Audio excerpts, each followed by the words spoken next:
BACL playoff semifinal action between the California Redtails and the Menlo Park Legacy begins right now. Win or go home is the situation, and we have first pitch right now from Jesus Munguia of the Legacy. Hello everybody, Nate Martin here with a very, very special guest, Gabriel Bernstein. As that first pitch gets away from Munguia 1-0 early. Gabriel, this is was an intern for us this past summer. Did all the data, did some TrackMan, did some scorekeeping, and now he's on the air for his final day with us. And what a day to do it, Gabriel. How we doing? Hello to everyone listening. I'm ready for a really good high stakes ball game today.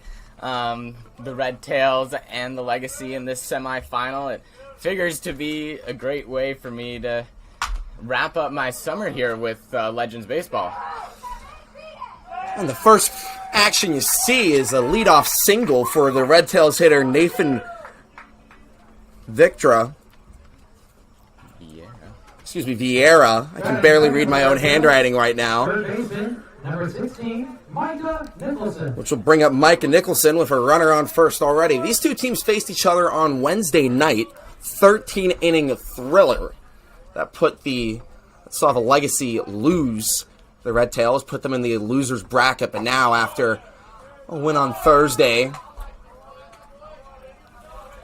here in the Saturday action game, win or go home. I'm certain both teams are pretty amped up for this Saturday afternoon semi, especially with the background of that really intense extra inning game earlier in the week.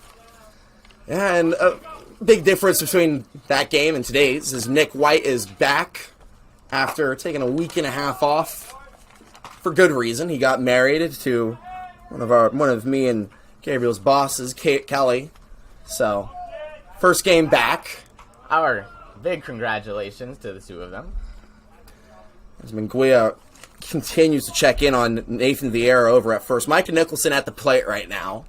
Waits for the 2-0. Hit high, going foul, tracking as far at third. And that one's going to leave the park 2-1.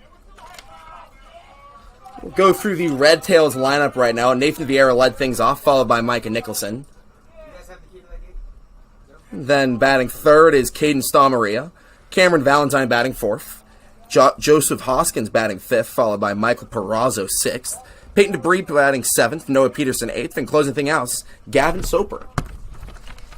And it's Jesus Munguia on the mound for the Legacy. And really nobody else you'd rather have in a win-or-go-home game like this. Absolutely been the Legacy ace this summer. Leading the team in innings. He's got a 3-0 record. So runner takes off, strike three right there, but the runner will be comfortably safe at second. So you get your first out, but now the Redtails have a runner in scoring position with one down. And that was a really sharp breaking pitch there from Munguia to get the swing and miss for out number one. Brings up Caden Stamaria, the right fielder, batting from the left-hand side. This Redtails lineup, lefty majority, a couple switch hitters as well. I'm sure that will, like, if you're the pitcher right here, Munguia, what's going through your head when you see this many lefties and switch hitters? Well, Munguia's got a good mix of pitches, a pretty full arsenal, and usually a go-to off-speed pitch for righties facing lefties is an equalizer changeup. So maybe we'll see some more of that against a lefty-heavy lineup today for the Redtails.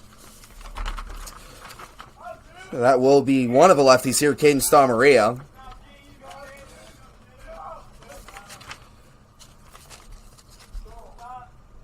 Pitch for Munguia. Hit foul, 1-1. Yeah, Munguia just pitched a year at Vanguard University where he had a 3.56 ERA, 4-1 record, 19 appearances, 7 of those were starts. Now here in the summer, mainly been working as a starter. And as you mentioned, Gabe, ace of this Legacy pitching staff, a guy that Nick White can always rely on. That one misses outside for ball 2. And maybe he'll bring out his changeup today, but probably be sticking to what he's been using primarily. A sinker and a slider, I believe, for him has been his go-to. 2-1 to Star Maria with a runner on second.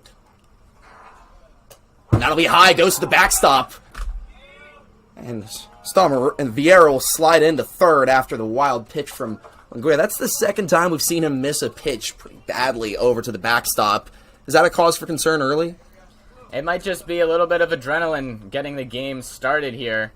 And, I mean, it has put a runner in scoring position and now on third base, so not what he's looking for, but... That one right there fouled off to load up the count 3-2. You have a couple bases open. If you let the runner on, a double play would get you out of the inning, but that's the last thing you want to do here. I think you want to keep a 0 on the scoreboard for your lineup when they come up in the bottom of the first. That's absolutely going to be Munguia's mindset right here. Payoff, hit foul. We'll do it again. I can't think of many pitchers who will tell you they're just willing to concede a run at any point, regardless of the situation. The full count pitch, Munguia waves off the first thing Cowens gives him. Takes this one, 3-2 pitch, hit into the middle. Center field, tracking back, and caught. By Tyler Wong. Actually, no, I think he dropped that. Could not make the play, and the Redtails take a 1-0 lead here in this semifinal. Wong looked a little bit awkward going back on that ball after didn't quite get turned around and running full speed. Tried to keep his eye on the ball and kind of shuffle back. And almost got the grab, but just fell out of his glove. Yeah, Tyler Wong playing center field. He's listed as an infielder, but he's mainly been playing corner outfield this summer for the Legacy. So a change of the position in a semifinal matchup. A bold move by manager Nick White, but we'll see if it pays off later on in the game, as that will be the second out. Allows the runner to advance to third, so another runner 90 feet away from scoring, but crucially, second out. You're only one out from getting out of this top of the first frame. Yeah, and you don't want, if you're the Legacy, you don't really want, you'd rather that Munguia didn't have to throw this many extra pitches and get this many extra outs to get out of the inning in the first. The ground ball to short, Cash kind of mishandled, and then the E8 on Wong out there in center. Pitch hit high into over to Wong again. He's having a hard time tracking this one as well, but will make the grab for the final out of the inning. Redtails bring one across the plate, but leave a runner stranded at third. It's 1-0 as we head into the bottom of the first. Dom Nahar, Roman Trinidad, and Tyler Wong to the plate.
Welcome back in here, bottom of the first, and the Legacy find themselves trailing 1-0. Now have a lineup which has been one of the best in the BACL this summer. Coming up to bat, Dom Nahar, Roman Trinidad, and Tyler Wong leading things off for Nick White's side. Jonas Frankovic, on the mound for the Redtails. As that one is hit up the middle. Leadoff hit for Dom Nahar, and that is the last thing you want to give up if you're Frankovic for the Redtails. Nahar, once again, an on-base machine at the top of this Legacy lineup. And for good reason, he gets on base, and more importantly, he can steal bases as well. I'm sure that's something in the back of Frankovic's mind. Brings up Roman Trinidad to the plate. Late addition this summer, but he's proven to be a crucial player in the outfield. A lot of nice defensive plays. Some pop on the bat, too, as that one is fouled off 0-1. It's fantastic to have a leadoff guy like Nahar who can provide a spark with maybe just a base hit and then a stolen base, and you got a runner in scoring position a few pitches into the game. We'll see what he does on the base paths here. Yeah, Jet Trevino over at third base is the coach. He's the one giving signs to Nahar as Frankovic checks in on him. Over at first, let's go through the Legacy lineup, Dom Nahar leading things off, followed by Roman Trinidad. On deck is Tyler Wong, batting fourth, the catcher and all-star Blake Cowens. Kieran Baker DHing at fifth. So that one is fouled off 0-2. And then batting sixth, Ryan Farr, Will Florio seventh. And closing thing out, Kyler Bittner at second and Stuart Cash at short. That's going to be the 0-2 to Trinidad. Finds himself behind early to Frankovic. Runner takes off, hit high into the left center gap. That one is going to be fielded and caught for the first out. Nahar will have to head back to first. He was sent there by Trevino. We'll head back with the first out of the inning. A nice piece of hitting by Trinidad to get the ball in play with Nahar on the move, but that could have turned into a first to third on a single, but held up a little too long. Yeah, just held up a little too long, couldn't drop, but that will bring up Tyler Wong here with 1 out, 1 on. Checking back in on Nahar. This Legacy team loves to steal bases, Dom Nahar being one of them. Tyler Wong also a threat on the base path. Loves to get on base. Been one of the top hitters this summer for the Legacy. As that one will hit Tyler Wong. Dom Nahar just getting some extra cardio and didn't need to sprint over to second, but does so. So that'll put 2 on with 1 out to bring up Blake Cowens, the 4-hole hitter. It's a familiar sight to see Nahar and Wong both on base. They've been circling the bases all season long, and here's another one of the Legacy's all-stars this season, Blake Cowens. Yeah, interestingly enough, I don't remember the last time I've seen Blake Cowens hitting this high in the lineup. Nick White's got him in the 4-hole today, the cleanup spot. See how he does in this role in a crucial semifinal game. Takes that first pitch. Will be a ball and heads to the backstop. Both runners advance to scoring position. This inning slowly getting better for the Legacy. Not super traditional blocking technique from the catcher there.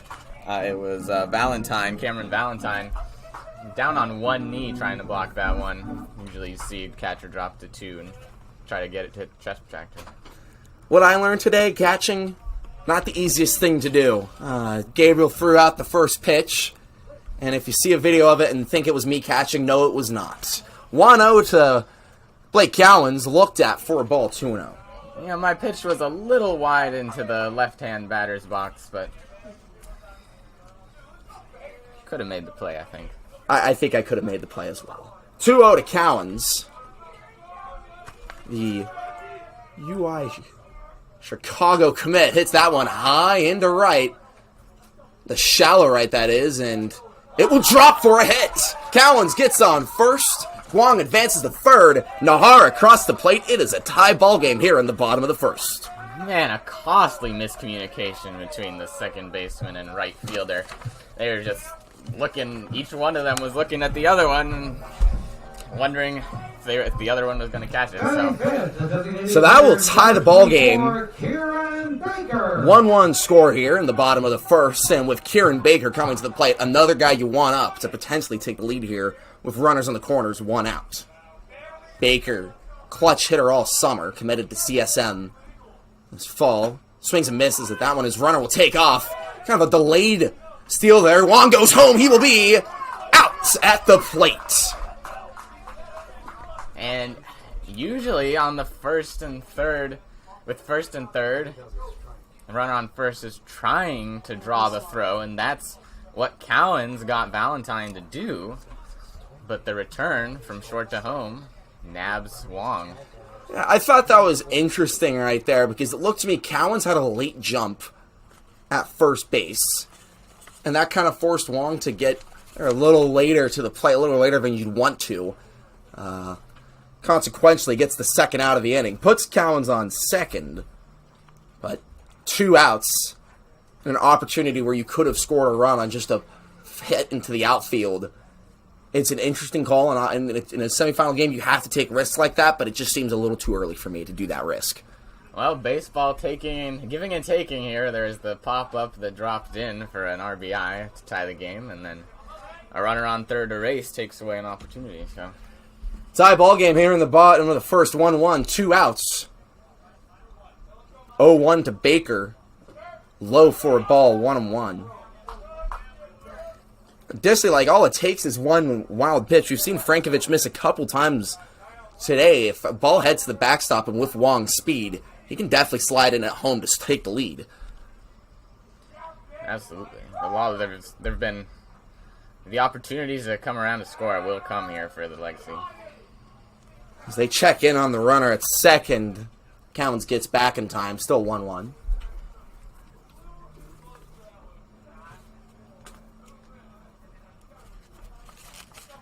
Baker awaits the pitch. And we'll take that one in the zone for strike 2. Baker here looking for his 11th RBI of the season with Cowens in scoring position. Would be a nice 2-out go-ahead. Yeah, 2-out hitting to the name of the game this summer for the Legacy. Coming up clutch is that one will be taken low for ball 2. You mentioned the weird way of catcher Valentine blocking the ball. It's been working for him ever since the last one went to the backstop. He blocked 2 balls in a row there. Now 2-2 to Baker.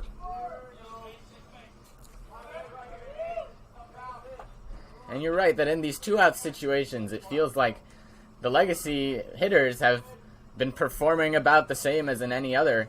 They're not getting too wound up. There's really no sense of no fear of failure with 2 outs for them, it seems like, so far. That pitch right there hits Baker, the second HBP of the inning for Frankovich. To bring up Ryan Farr with 2 on, 2 out. And if there is a guy that you want up in this situation, it's Ryan Farr. Another one of the top hitters this summer for the Legacy. Positional versatility as well. He can play all around the infield. Can catch for you, can pitch. We saw him pitch an inning last week as he took that one for a strike 0-1. That's right. That was a pretty wild game last week. I don't think we'll see any of those kind of position player pitching shenanigans today in the semifinal. That one will be low for a ball. Good take by Farr. Farr been one of my favorite hitters to watch. Just how he approaches the at-bat. Always seems to call time at some point in the at-bat. Great plate vision as well. You don't see him strike out often. Yeah, he's looking to command his at-bats. As they check in on Cowens at second, gets back in safe. Farr, the Cal Lutheran man, teammate of a couple Legends players as well. That'll be Joshua Kim and Josh Quinn. 1-1. Taken low, ball 2. I mean, if you look at Farr's stats this past summer for Cal Lutheran, he was an incredible player for them. Hit above 400.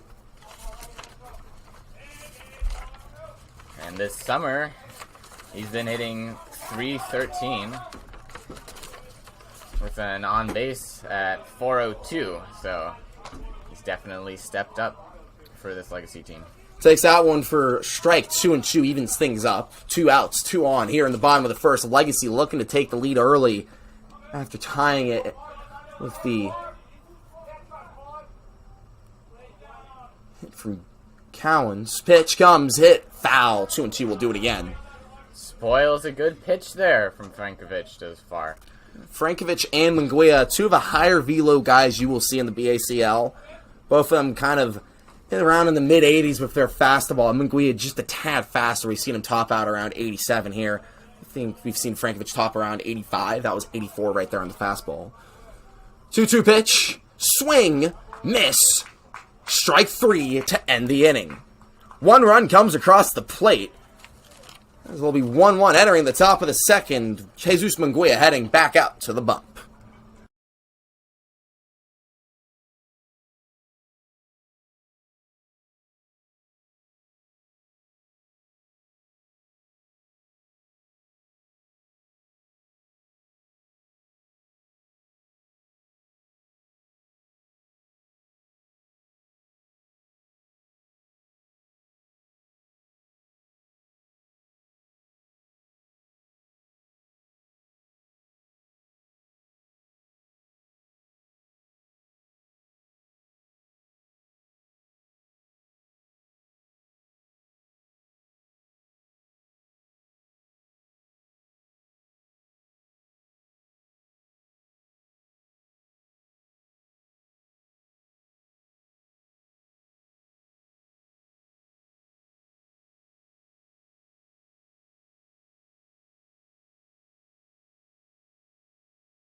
Welcome back in here. Top of the second in a tie ball game early.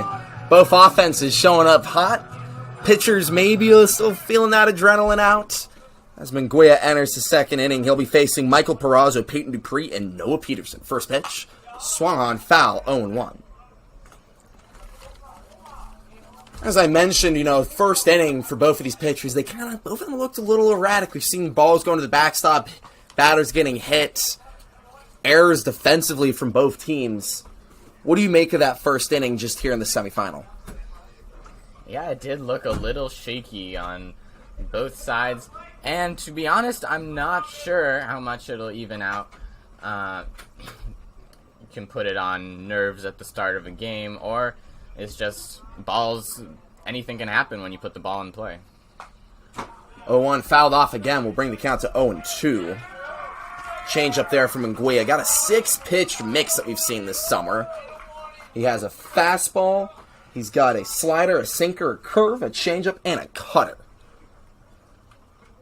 I mean, if you know you're going to be getting 6 different pitches thrown at you, that is so difficult for the batter. The question is, though, is Munguia going to be on today with, even if he has just 3 of those working for him, it's so tough to get to him. That's exactly right. And from the hitter's point of view, if you don't know what you're going to get, maybe you just sit on a location rather than a pitch type. But very tough to predict what's coming from Munguia. 2-2. Gets the strike 3 swinging. Rings up Perazzo there. First strikeout of a day for Jesus Munguia. Brings up Peyton Dupree. And the variety that Munguia offers is something that will allow him to pitch deeper into games and give hitters different looks as he goes deeper. And he leads the team in innings so far this summer. That's just because, as you go on through the game, the hitter's starting to see more of what Munguia is throwing. But if you have 6 different pitches you go to, you're not going to be showing all 6 first time around, right? You're going to be going mainly fastball and maybe 1 or 2 different breaking balls. I think we saw the slider on that swinging strike 3. Then goes to the fastball, 85 on the gun. That one low to even the count up at 1 apiece. Yeah, a typical at-bat, the batter might see 4 pitches, and that's not going to give them a super great read on Munguia. 1-1 hit up over to short. Stuart Cash has had a hard time defensively in the first inning. That time makes the play for the second out. Cash kind of been the main people you see at shortstop, and he's been making a lot of great defensive plays over there. That's the main thing that stood out to me from him all summer. First baseman, number 21, Yeah, it's been Noah Peterson. Cash and Bittner over at short most of the summer, and yeah, Cash has been steady with the glove. Yeah, Bittner over at second. You'll see him hitting in the bottom of this inning. First pitch to Peterson will be looked at for a ball, 1-0. Nguya looks a little bit more settled here in this inning than he did in the first. You have to have any pitchers knock on wood, of course. 2-0 here to Noah Peterson, the first baseman, another lefty in the lineup.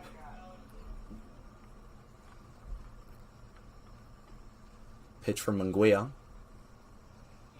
Hit high into right field. Loud off the bat, and that one is gone over the wall down to Highway 92. The Redtails take the lead off of the solo shot from Noah Peterson. Roman Trinidad was tracking that ball all the way back to the wall in right field and just got out.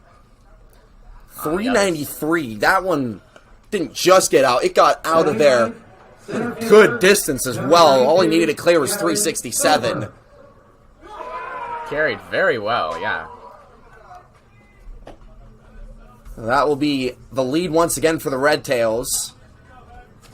And now, all Nguya has to do here is just get out of this inning after giving up that shot. So tough to do with 2 outs. As that one popped up into the infield. And Ryan Farr waves away Cash to make the grab for the third out of the inning. So the solo shot from Peterson gives the Redtails the lead once again. It's 2-1 as we enter the bottom of the second. Will Florio, Kyler Bittner, and Stuart Cash up from Menlo Park.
Welcome back in here, bottom of the second. Legacy find themselves in a similar position as they did in the bottom of the first, down by a run. It's 2-1 here. And up to the plate will be Will Florio, Kyler Bittner, and Stuart Cash, the back end of the Menlo Park order. First pitch to Florio, swung on over weakly to second. That will be a quick out one for Frankovich. And exactly what he needs after a little bit of an erratic first inning. Settles him in there with the quick out one. Disappointing for Florio. Maybe he'd like to have seen a couple more pitches from Frankovich.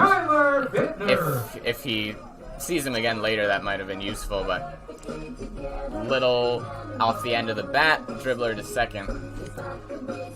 Easy out one, yeah. That'll bring up Kyler Bittner here. A little later in the order than we usually see him. Maybe Nick White did that to kind of get a spark at the back end of the order. And it's a good problem that Nick White has for his lineup construction. It's pretty full top to bottom with quality hitters. 0-1 to Bittner. Another player for a lot of versatility. Hey, along with Ryan Farr. Nick Thompson attempted to play all 9 positions a couple weeks back. As that one missed, evens the count up at 1-1. In fact, that game where they tried to play all 9 positions was Nick White's last game before he took his break to get married. 1-1. Inside, ball 2, almost hit him.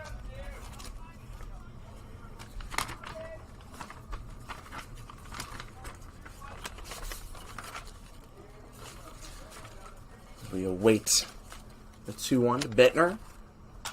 Popped high. First baseman calls for it. And will make the grab. That's Noah Peterson getting the out.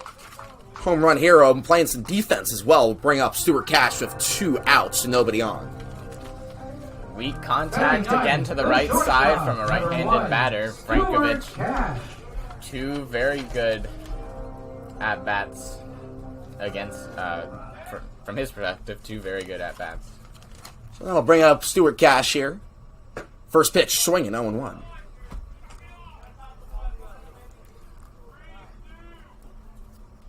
Cash. In the lineup for his defense. I average one of the weaker bats in the lineup, but he's proven to be clutch at times this season.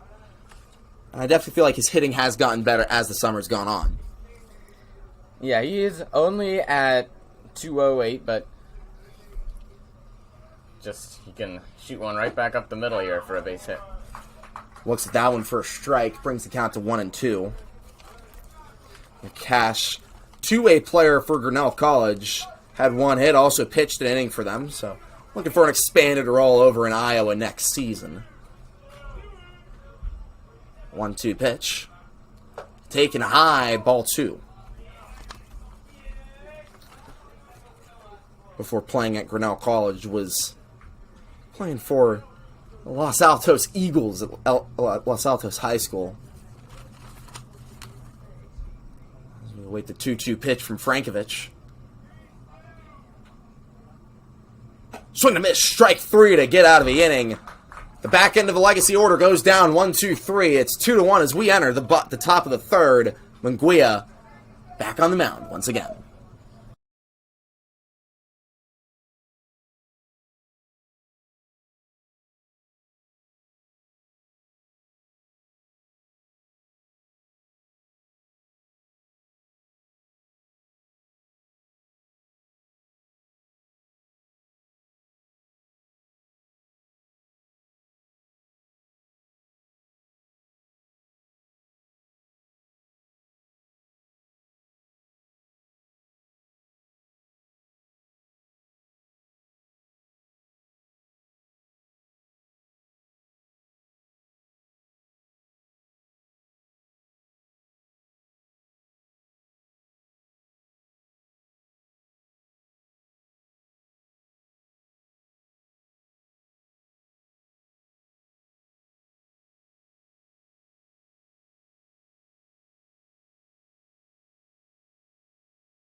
Welcome back in here, top of the 3rd. It'll be Gavin Soper leading things, actually Nathan Vieira, top of the order, up right here. His second time facing Munguia. Last time got on base. Looking to do so again. Takes that one in the zone, 0-2 to the leadoff man. Nice sequence there. Drops in the off speed, called strike 1, and right back with the fastball. Freezes Vieira. That one just barely fouled off Vieira. Lucky to not strike out there. That was a great pitch by Munguia. It'll stay at 0-2. as we were kind of talking about last inning, Munguia has a 6-pitch mix. This is going to be his second time through the order. Are you expecting him to kind of throw in some more of the off speeds that we didn't really see as much in the first time through the order? I think with everything he throws, we'll see a pretty similar mix to what it was the first time around. And he has a lot of freedom to mix it up to each batter. 0-2 misses. We'll bring the count to 1-2 here against Vieira. It'll be Vieira, Nicholson, and Maria up here for the Redtails, looking to increase their lead here. These two teams played a very close game on Wednesday. 13-inning thriller.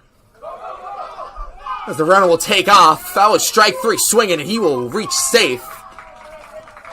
Unlucky there for Legacy, a swinging strike 3, but he reaches on the wild pitch from Munguia to put the leadoff man on. So tough there. Catching is difficult. Yeah, it'll go down as a wild pitch, but I think Cowens might tell you he would expect himself to get the glove on that one. Yeah, Cowens, the all-star catcher this season for the... Like he says, that one is hit hard down into right field, but that will be missed by Trinidad. The diving play unsuccessful. Digging home is the leadoff hitter. It'll be a triple to increase the lead. That one going to go over towards the Redtails dugout, but Nicholson will hold up at third. Redtails increase their lead here in this elimination game, 3-1. And Trinidad took a very aggressive angle to cut that ball off and left his feet, the diving attempt. If you're going to leave your feet, you want to make sure you catch it or keep it in front. Good thing that Wong was at least running over to back him up and throw it back in. Yeah, that's kind of the area where we see most of the triples hit in this ballpark, that right center gap. Trinidad, he has flashed the glove, made a diving catch earlier in the summer. That one unsuccessful. As it'll be 3-1 here in the top of the third. Runner at third, 90 feet away from scoring and extending this Redtails lead to 3. Brings up Maria with nobody out. Pitch to Maria, fouled off, 0-1.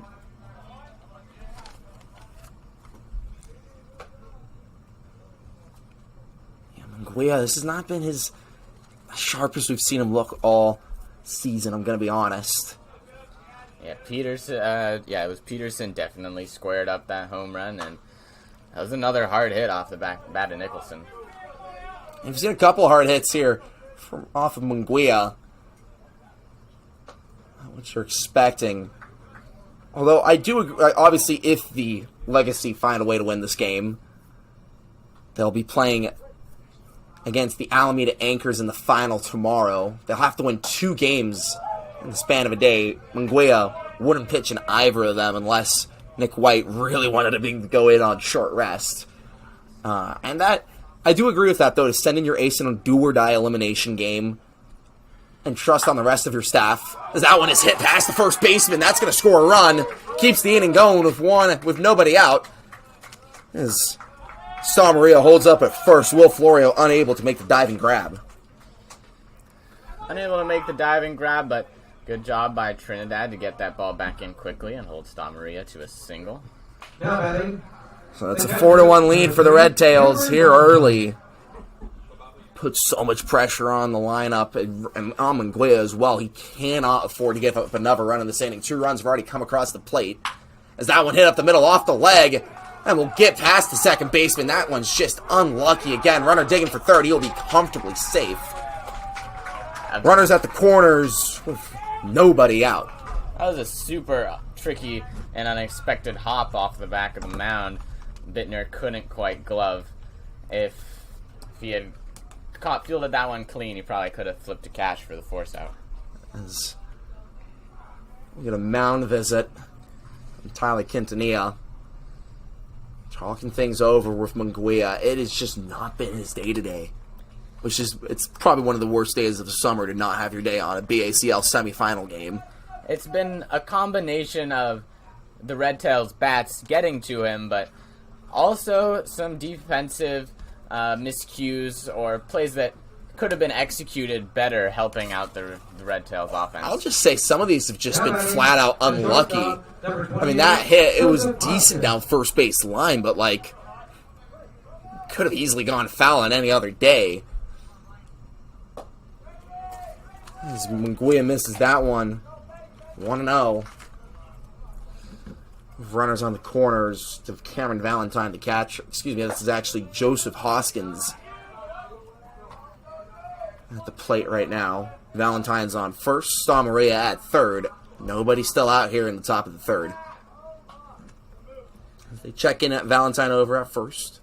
Last time Munguia pitched here at home, he was very economical with his pitch count. It's been a different story today.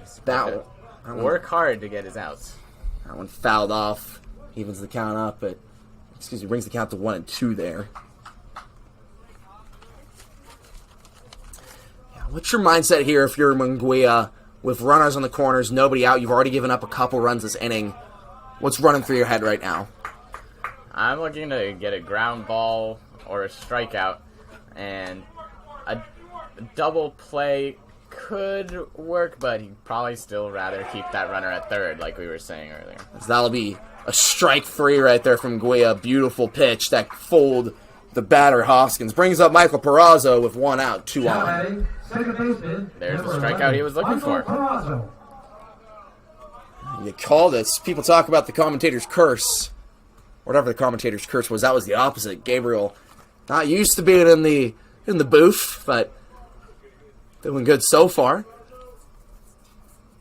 As that one hit up the middle of his shortstop, going to be out at second, going for the double play. He will be safe at first.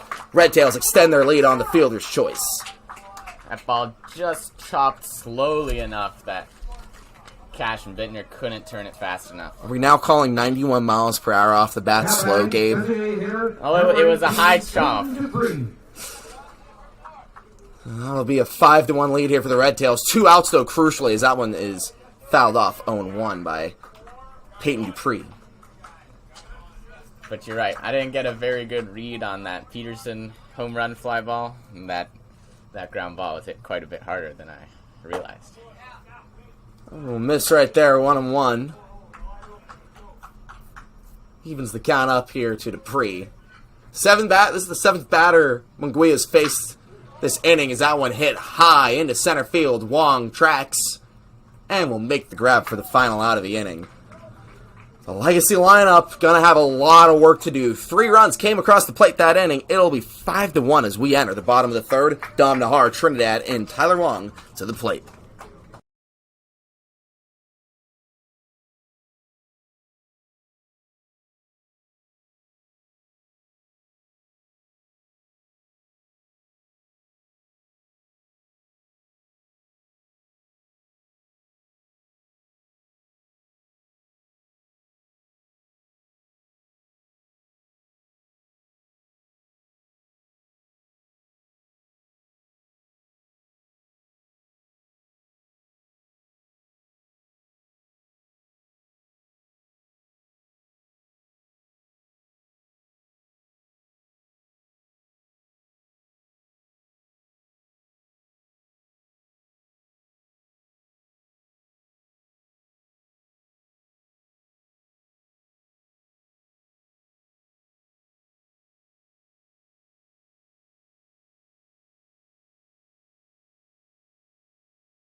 Inning for the Legacy. Welcome back, bottom of the third. Number 25, The Legacy Order finds himself down once again. This time by 4 runs. What's the aim of the game here in the bottom of the third with the top of the order coming to the plate? Well, the good news is that Nahar is leading off the inning. You get your leadoff hitter, of course, to start the game, but then it's kind of chance whether he gets to start off any other innings, and Nahar is the guy who the Legacy want to set the table. 0-1 to Nahar. Which last time, first pitch, swinging a single up the middle. A little bit more patient in this at-bat. Took that one for a ball to even things up, 1-1.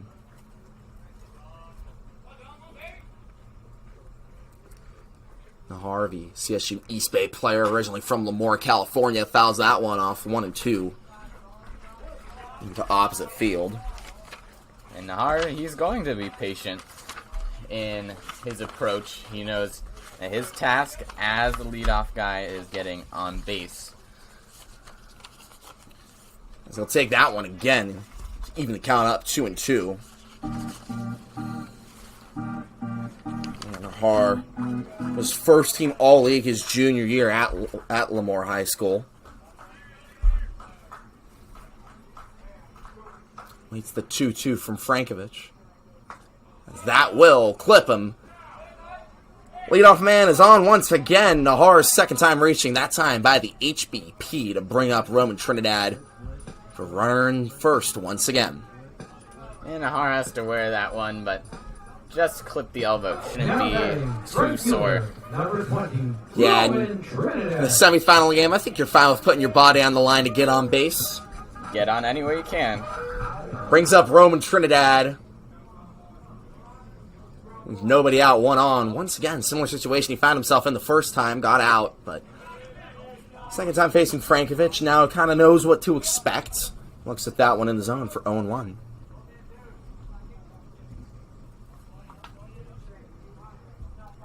And Trinidad really checking in on him. That was a pickoff move right there. The pitch for Frankovich. He's got to be careful, too. He made Peterson make a pick out of the turf. If that goes into right field foul territory, Nahar's at third. Nahar steals the bag there. Took off. Would have been a double play if he didn't run there. So smart base running there by Trinidad, by Nahar, although Trinidad gets out for the first of the inning. Brings up Tyler Long once again. Center fielder, number 7, Tyler Got on Long. base last time. Now with Nahar in scoring position, trying to drive that run and slowly eat at this Redtails lead. Looks at that one for a ball, 1-0. We'll get a little mound visit. Catcher Valentine. I want to talk things over with Frankovich quickly. Maybe quickly to get on the same page. Pitch calls. Tyler Long, another one of the BACL All-Stars for the Legacy, currently at Tufts University in Boston. We'll take the 1-0 pitch here. In the zone, 1-1. Before playing at Tufts, was that Sacred Heart Prep in Atherton. Excuse me on the voice crack. We can't say it enough. Long has raked this summer. He's batting .389 with a .982 OPS. So anytime he's up at the plate with the runner on, that runner might score. 1-1 in the inside part. We'll miss the zone, 2-1. Over at Sacred Heart, he was a 3-sport athlete. Football, soccer, and baseball. College coaches love to see that versatility. That one hit over the head of a shortstop. Nahar thought about staying up, but will just make it over to third. Puts runners on the corners with 1 out to bring up Blake Cowens. Very similar situation once again. Cowens came up last time with runners on the corner. Of course, Wong advanced to second. And he is a threat to steal, as mentioned early in the broadcast. And with first and third and 1 out, he just might. We'll get a little visit here for Frankovich, manager coming out of the bullpen. It is a very small dugout for the Redtails. Not a lot of depth, not a lot of guys they can go to, of course. Yeah, it looks like 4 deep there in the road dugout. Probably a lot of players who pitch and play the field. Yeah, so that we'll see how that affects things later on in the game. Of course, with just in general, Legacy do feel like they have a way bigger team than most of their BACL counterparts. And you can see that in the dugout. A lot of guys in there for Menlo Park. And it's definitely an advantage to have a pitching staff that gets well rested during the regular season. They're ready to go. The high leverage guys and the best starting arms are ready to go for the playoffs. I honestly think the Legacy have a bigger team than their CCL counterparts, the Legends. First pitch to Cowens, fouled off, 0-1. Cowens, as mentioned last time around, committed to the University of Illinois Chicago, the Flames, after a year at Skyline. Hits that one high into the infield. That one fielded by the shortstop. Couldn't track it and will drop for a hit. Wong takes off the second and Nahara across the plate. Adds on to the lead. I don't know if I agree with the throw home there. I think he could have gotten Wong out at second. I think he definitely could have gotten Wong out at second. And 5-1, with the score 5-1, that's probably the right decision to go to second. Instead, you'll have runners on first and second, 1 out for Kieran Baker. Number 24, Kieran Baker. Just keep on, just add packs in the bat. That's the aim this inning. You got 2 on, 1 out. You just got to not get out and find a way on any way possible. The bigger problem for the Redtails on that play was the shortstop doing the pop-up dance and fell behind him. First pitch to Baker, finds his own 0-1. Baker joining CSM, will be playing his college baseball at this field. Before that, just graduated from Lincoln High School in San Francisco. 0-1. Misses. Even the count up at 1-1.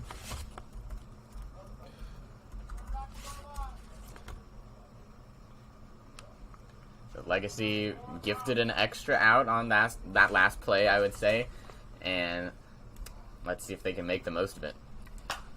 1-1 hit, foul, 1-2. You know a little fun fact about Lincoln High School in San Francisco? What's that, Nate? It's the school they based school off of in the Amazing World of Gumball. So if you look at the photo of the school in Amazing World of Gumball and Lincoln High School in San Francisco, same school. It's what they based it off of. 1-2 to Baker. Hit foul. We'll do the 1-2 again. I've been holding on to that one for the entire summer, waiting for the right moment to pull it out. I felt in the BACL playoff game, that was the time to do so. With runners on first and second, 1 out. You think all our viewers at home are familiar with the Amazing World of Gumball? I would hope so. A classic on the Cartoon Network. 1-2. That one will miss to even the count up at 2-2. Kind of bounced funnily off of the catcher, Valentine.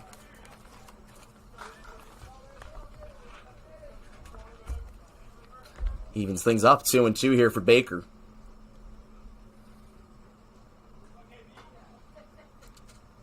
Frankovich looks back to Wong at second. Pitch comes. Will just miss the zone low. 3-2 loads up the count. Good eye from Baker there. That one was pretty close. It just missed low. Yeah, our trackman saying that was right on the line of the zone. Maybe could have been called a strike. Baker getting lucky there. Full count from Frankovich. 2 on, 1 out. Massive pitch here for Baker.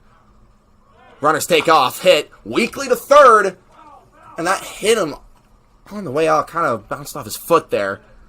Foul ball will do the full count again after the stinger off of Baker's foot. Yeah, that's never what you want as a batter, to hit it off yourself. Because you're forced to take at that right after that. And with 3-2, 2 on trailing in this game, last thing that Baker once. So yeah, steps right back in for a consequential pitch from Frankovich. Payoff comes. Swing on, fouled off again, hits him again as well. Baker putting his body on the line for the legacy. Oh no. This time a little slower to head back. Trevino checking Baker. Nick White coming out. Hannah Cavalier, the trainer, as well, coming out to check in on him. Nick White asking if he's okay. Baker says he's good. He's ready to take this massive at-bat here. As we wait for him to head back into the batter's box. 2 on, 1 out. A walk would load the bases. He could also ground out into a double play, and you won't expect him to be running as well as he normally would be after taking 2 balls in the leg. That's true. He might be a little slowed up down the line. We'll wait for the payoff from Frankovich. Pitch comes. Swung on, fouled off. We'll do it again. Long at-bat for Baker. Obviously, you don't want to get out, but this is a pretty successful at-bat as we await the 10th pitch from Frankovich. Yeah, the longer the at-bat goes on, the better you feel about Baker's chances. 3-2 checks back in on Wong. As Baker kind of kicking his legs out.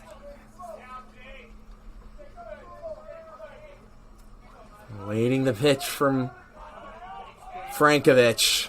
Full count, 2 on, 1 out. Looked at, football forward to load the bases. Brings up Ryan Farr. And a real quality at-bat from Baker. Setting up Farr for a big moment. Couldn't ask for much more. Ryan Farr now with the bases juiced, 1 out. Now batting the third baseman. One of the biggest at-bats of the season for Farr. Playoff game, you're down by 3 early. But with bases loaded, if you can hit a shot into the gap, you could probably have the game. Instead will be hit over to third. They'll go for the out at the plate. We'll get the out at first as well. Double play to get out of the inning. Tough end for the Legacy, who scored 1 run that inning, but with bases loaded, 1 out, you gotta expect a little more. We'll head into the top of the 4th. Redtails looking to add on to their lead. It's 5-2 as we enter the top of the 4th.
Back in here, top of the 4th.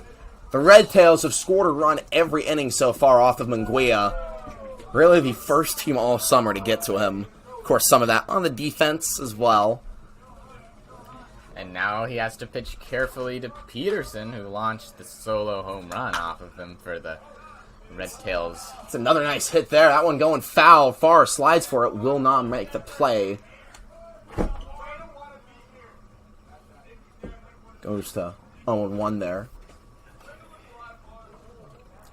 Farr started out the season more in the middle of the infield. Now we've kind of seen him transition a little more to third base. It's been a smooth transition, though, I'd say. He's made a lot of nice plays over at the hot corner. 0-1 high to even the count up 1-1. And after grounding into that inning-ending double play in the bottom of the third, I'm sure he really, really wanted to make that sliding grab on the foul pop, but just couldn't quite get to it. Instead, 1-1 almost hits Peterson. Brings the count up to 2-1. Excuse me, 3-1 now. And we might see Peterson just take a walk here. Depends how confident Munguia is feeling. 3-1. High, ball 4, load. Bring up the leadoff man on base once again for the Redtails. Brings up Gavin Soper Now batting, center fielder. with one on, nobody out. Gavin Soper. Guia struggling here. Still nobody warming up in the bullpen. Do you agree with that decision from Nick White? I agree that Nick White could have expected 4 full innings from Munguia at the start of the day, but I'd say if he gets into a spot of trouble again in this inning, he's yet to put up a 0 on the board. If he gets into a spot of trouble again, I think there should be a new arm warming up. Yeah, leadoff man on, nobody out is not what you want. Pitch hit high. Over to second. And making the grab is Kyler Bittner for the first out of the inning. Good out to get if you're Munguia. Forced a weak pop out. Brings up the top of the order, Nathan Vieira, a guy who's gotten on base both times so far. This is his third time up to the plate. Nathan Vieira. Yeah, it's good to take care of the 9-hitter. Make sure the top of the lineup doesn't have as much of an opportunity. First pitch to Vieira. Fouled off, 0-1.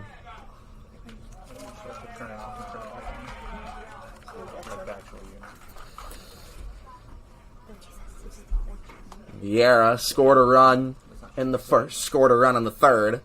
His aggressive base running has been crucial so far for the Redtails, a big reason why they command such a lead. That one fouled up, kind of down third base line. Farr will make the grab for the second out of the inning.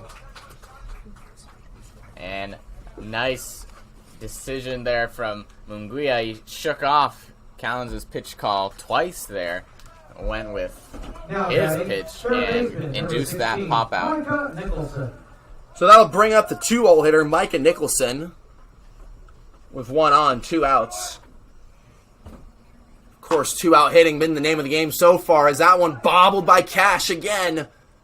But we'll get the throw in time for the final out of the inning. Cash has got a nice arm on him, flashed it there to get the out. It'll be 5-2 as we enter the bottom of the fourth. Florio, Bittner, and Cash up for the legacy.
Welcome back, bottom of the fourth. Legacy, first time up with a 0 on the scoreboard in the top half of the inning. Now this is when you got to take advantage of things. It'll be Florio, Bittner, and Cash, who struggled in the second inning.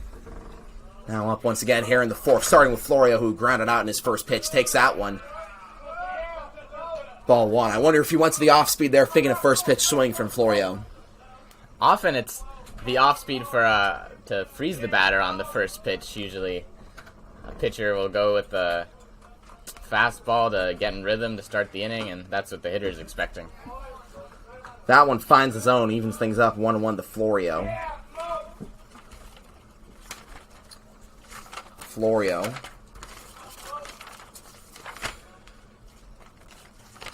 Went to St. Francis High School, plays his college ball at Stonehill. As he hits that one foul, 1-2. Will Florio from the right side. He's been making hard contact on his swings. He's got a good bit of power and slugging potential. The count is will miss, evens things up at 2-2. Last time the Legacy were here at home, Florio ripped a couple of doubles down the left field line. He had himself a day. We get to do that again. Here's the leadoff man. 2-2 comes. Misses. Ball 3. Florio definitely a lot more of a refined approach here his second time through. Yeah, count loads full, and we'll get the payoff pitch. Really working this at-bat here. 3-2 from Florio. Swung on high into the left center gap. Going actually deep center field. Tracking back and making the grab. Play made by Gavin Soper. It didn't really look like he had that one until right when he needed to get it. No, his form was a little funky. His glove was away from his body when he caught it. And he was kind of... His shoulders were facing about the left field foul pole, so a little bit of good luck to have that one fall in the glove. Brings up Kyler Bittner with 1 out. To be fair, though, it's long at bat there for Florio, as that one hit high over to left field, but right into the glove of Nathan Vieira for the second out of the inning. Unlucky there from Bittner. We'll bring up Stuart Cash with 2 out, nobody on. Back into the order, struggling again here. Well, this time, I think putting a little bit better balls in play than last time through the order. Number 1, Stuart Cash. Getting the ball in the air and hitting it fairly hard. Pitch to Cash. Goes with the 12-6 in the zone, 0-1. And there's the curve to steal strike 1 from Frankovich. 0-1 to Cash. Hit high. Over to the shortstop. And making the play is Joseph Hoskins for the final out of the inning. 7, 8, and 9 go down. 1, 2, 3. It'll be the top of the 5th when we return 5-2. Redtails have a lead.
Welcome back in here. Top of the 5th and a 5-2 lead for the Redtails. Munguia still on the bump after a solid 4th inning.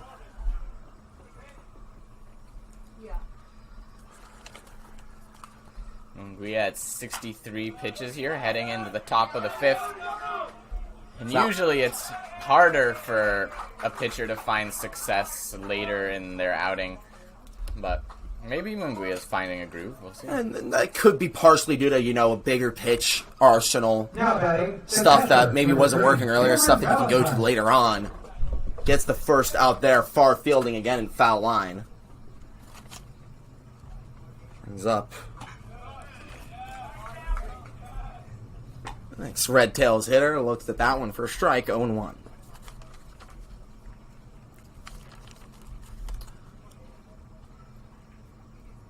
One from Munguia. Pitch comes. Outside, evens things up. 1-1 to the righty. This is Cameron Valentine. On deck, Joseph Hoskins. With one down. Swing and a miss. Strike 2. Beautiful pitch there from Munguia. And Hoskins was fooled on that. He swung way over it, about maybe a foot and a half below the bat. 1-2. Goes to the same pitch again. That one just a little lower. Evens things up. 2-2. We are really liking that off speed. I think that's a slider from him. Yeah, spiked it looking for the chase. See, Hoskins bit once, but didn't get it again. 2-2, 1 out. Nobody on here for the Redtails. That one popped. Foul. We'll do it again. Changes the eye level now with a fastball up in the zone, and Hoskins can't quite get the barrel on it.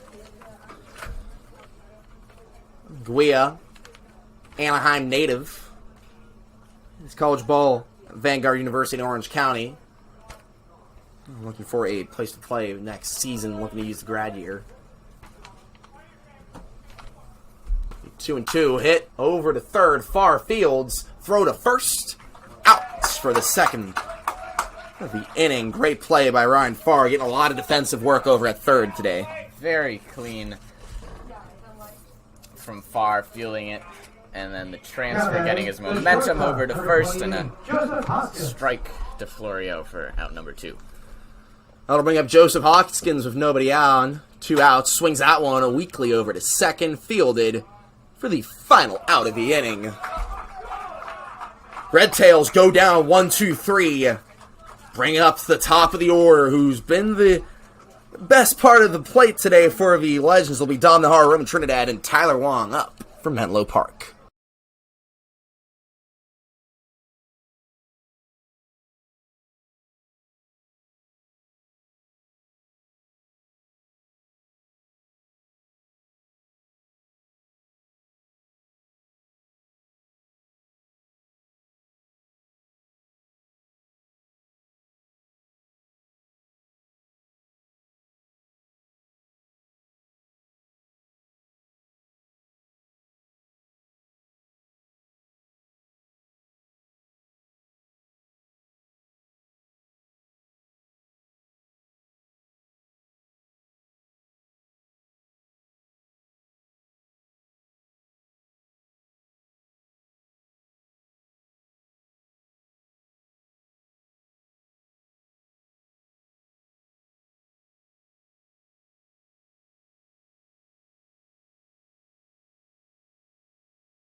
Welcome back. Top of the fifth, bottom of the fifth, excuse me, will be Dom Nahar, Roman Trinidad, and Tyler Wong to the plate here for Menlo Park, down by 3.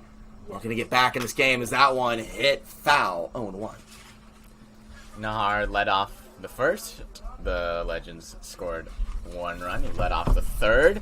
Legends scored their 2nd run, so he's been doing his job in the leadoff spot. 0-1 to Nahar.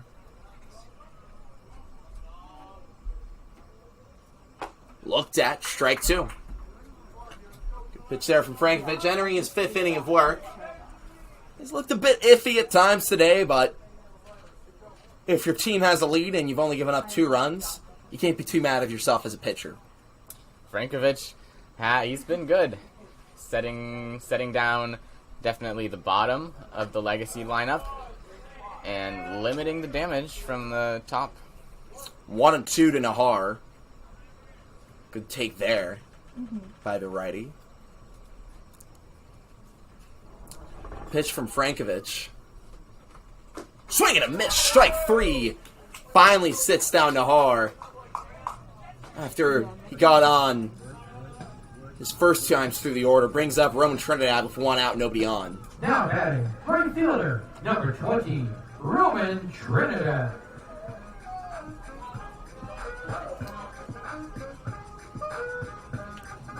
Yeah. So it'll be Roman Trinidad to the plate, the Cal commit from St. Francis.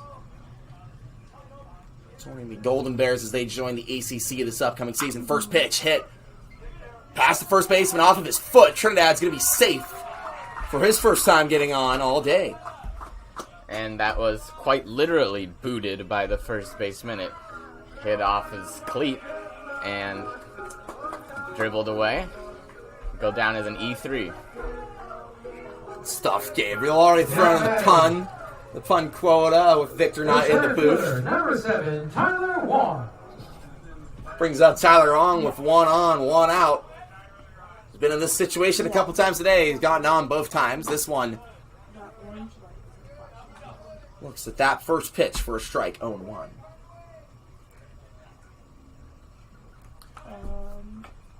Just the 0-1 to Wong. Hits that one, foul, 0-2. No. Oh, now the orange one just came in. Wong at the plate, Collins on deck. This is the part of the order that's been doing the damage for the legacy.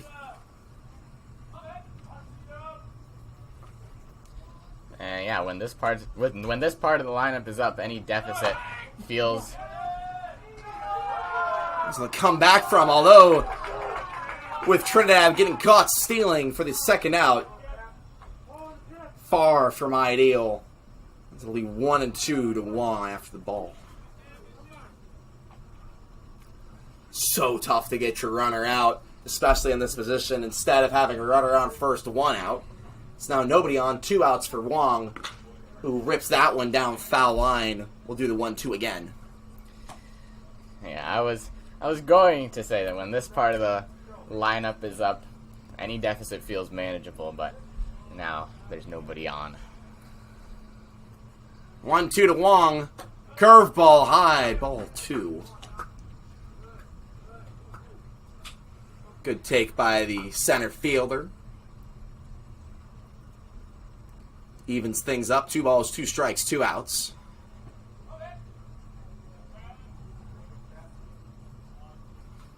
Comes hit. One foul, tracking in. Will drop. Wong just fisted that one to stay alive. Unlucky not to drop fair. If that dropped fair, that could have been base hit, potentially 2. We'll do the 2-2 again. 2 outs, nobody on here for Tyler Wong.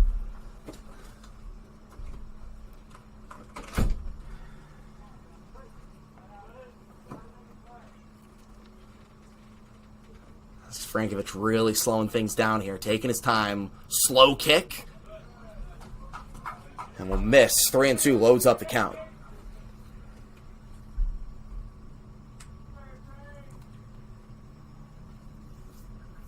Wong has gotten on both times. We're going to keep that streak going in the semifinal game. 3-2 comes, hit. And into shallow left for a base hit. 2 outs, single from Wong. Brings up Blake Cowens with a runner on first. Just can't get that guy out. Seems like we can say about him this entire season. great hitter for the Legacy. Now batting, the catcher, number 4. Cowens now comes up with a runner on first. Looking to advance the runner and pass the bats along. First pitch to Cowens, misses 1-0.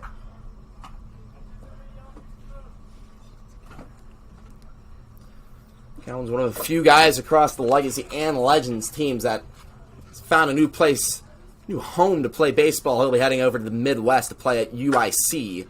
As that one hit high into center field, but will be caught for the final out of the inning. Another inning with no runs across. Bats were hot in the first 3 innings. Since then, no runs. It's 5-2 as we enter the top of the 6th. Redtails hold the lead.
Welcome back. Top of the 6th. Munguia still on the mound. 71 pitches through 5 innings.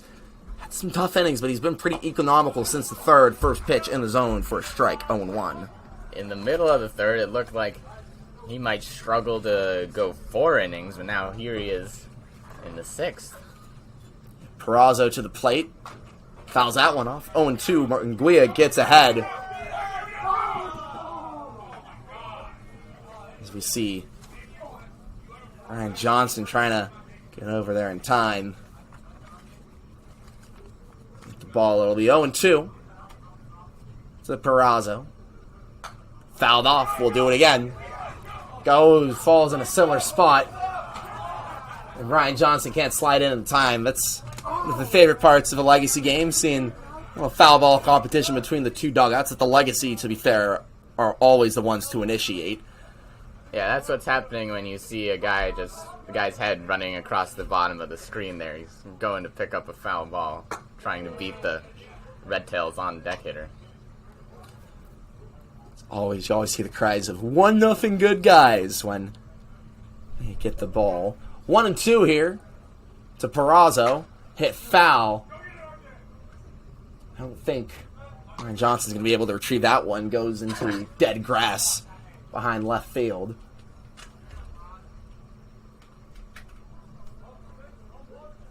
One, two to Perazo. Hit up the middle, fielded by Munguia. And we'll get the out. They say pitchers aren't athletes. That was a nice little athletic play from Munguia there. There's some pitchers fielding practice coming in handy. So that'll be the first out of the inning. Brings up Peyton Dupree. With one out, nobody on.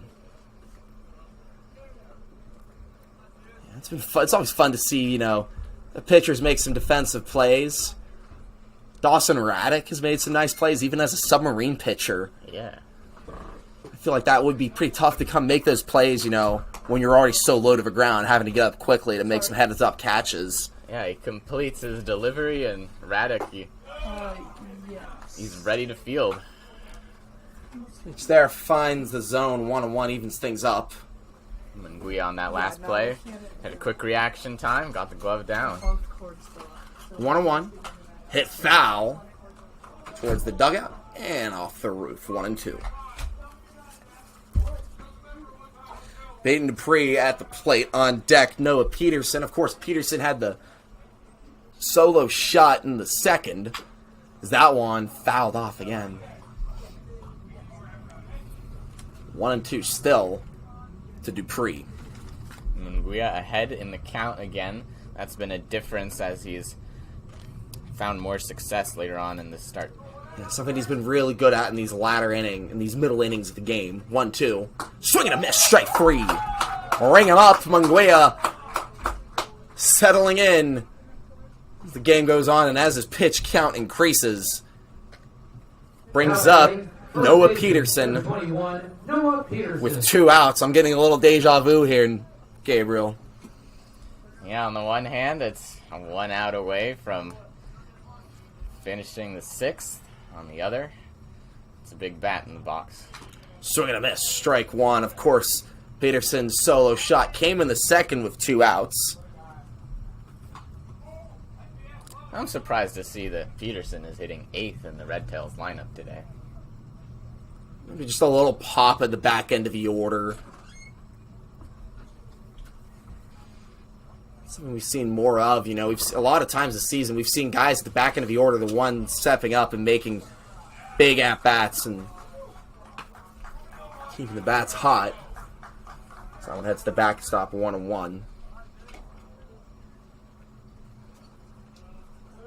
1-1 from Munguia. No. Swung and fouled off, 1-2. And 1-2 for the 3rd time this inning. Munguia looks to put Peterson away. Behind the count. See if Peterson can work back into it. 1-2. Misses. Good job by Cowens to block that one from going to the backstop.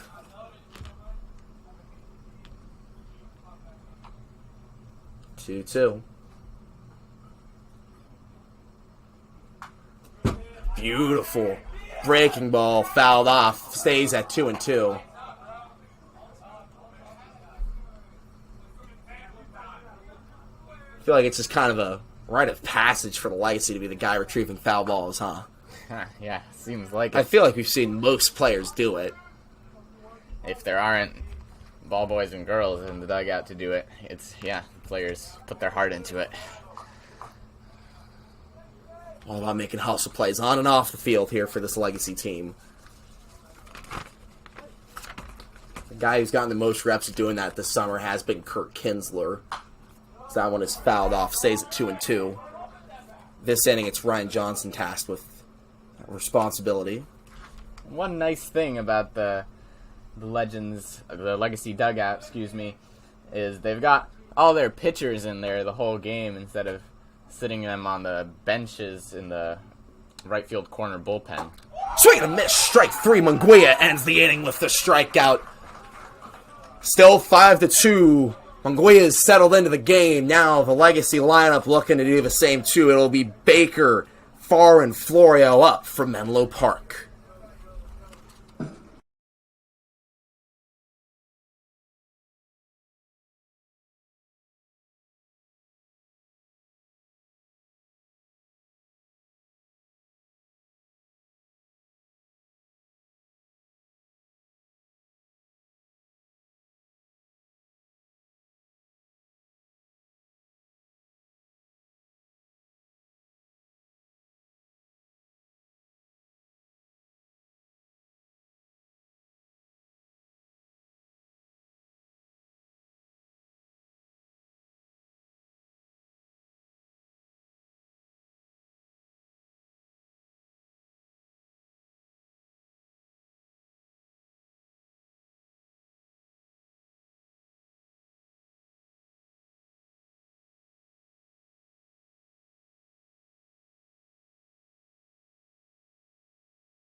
Welcome back.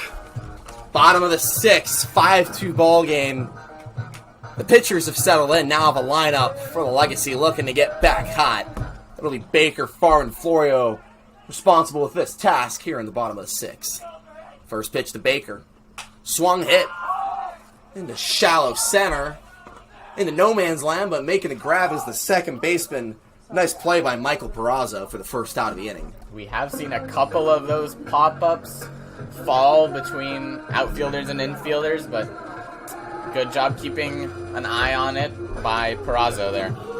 Good communication by the center fielder and middle infield for the number 2, Ryan Farr. Legacy, for the Redtails, excuse me, brings up Ryan Farr with 1 out.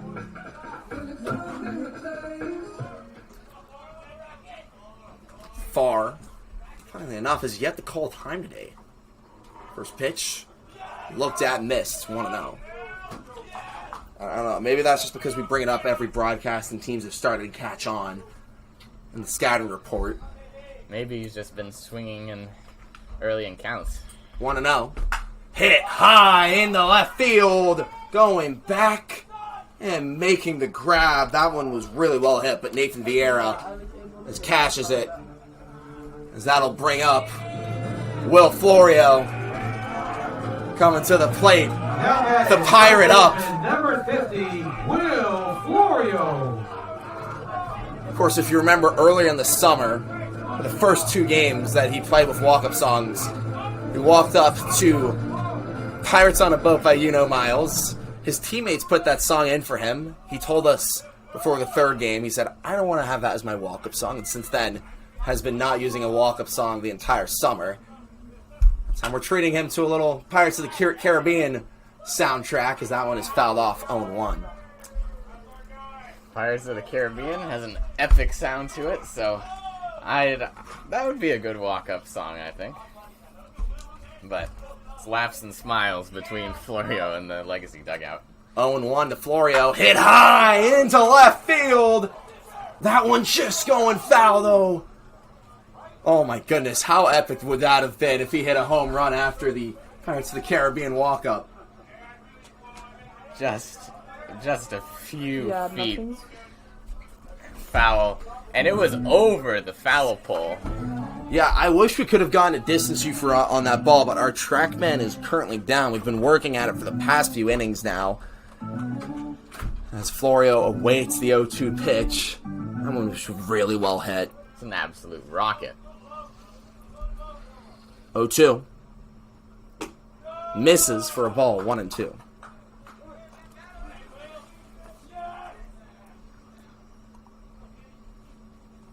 Yeah, Florio. A Stonehill College man over in Easton, Massachusetts. Pitch comes. Hit hard down the left field foul line again. Just a little earlier on these swings. If he's a little later, the ball 2 pitches ago would have been a home run. That probably would have been an extra base hit down left field line. It does seem like he's right on Frankovich. Needs to be a little later in his swings. 2-2, 2 outs, nobody on. And that one just hit over to third. Florio going to try and beat the throw, but he will not. For the final out of the inning. Legacy go down 1-2-3. It's 5-2 as we head into the top of the 7th. Time running out for the Legacy in this BACL semifinal contest.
Welcome back. Top of the 7th, Munguia. 89 pitches through 6 innings. Nick White, we're going to check in on him as that first pitch hit high into center. Wong tracks and makes the grab for a quick out 1.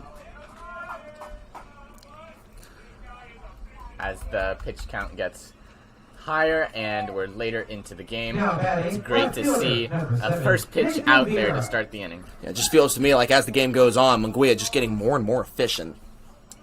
I agree. He's really gotten into a rhythm here these last 3 innings. So that'll bring up the top of the order, Nathan Vieira. First pitch in the zone, 0-1.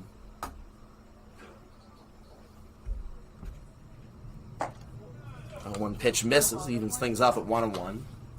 Vieira reached bases first 2 times around, unable to reach the 3rd time. And now here, 4th time through the order against Munguia. Game definitely, after we said he looked shaky after the 3rd inning. Since then, has shut things down as that one will be unable to be fielded by Stuart Cash for the 1-out single. Munguia got leather on the ball and redirected it and immediately regretted that as it made it tricky for Stuart Cash. Number 16, Micah Nicholson. So I'll bring up Micah Nicholson with 1 on. Vieira on base once again, and we know he has wheels, looking to steal and get out of a double play ball situation. First pitch to Nicholson. In the zone, 0-1. As he checks in on the runner at first, it's Vieira. Clearly aware of the speed you mentioned.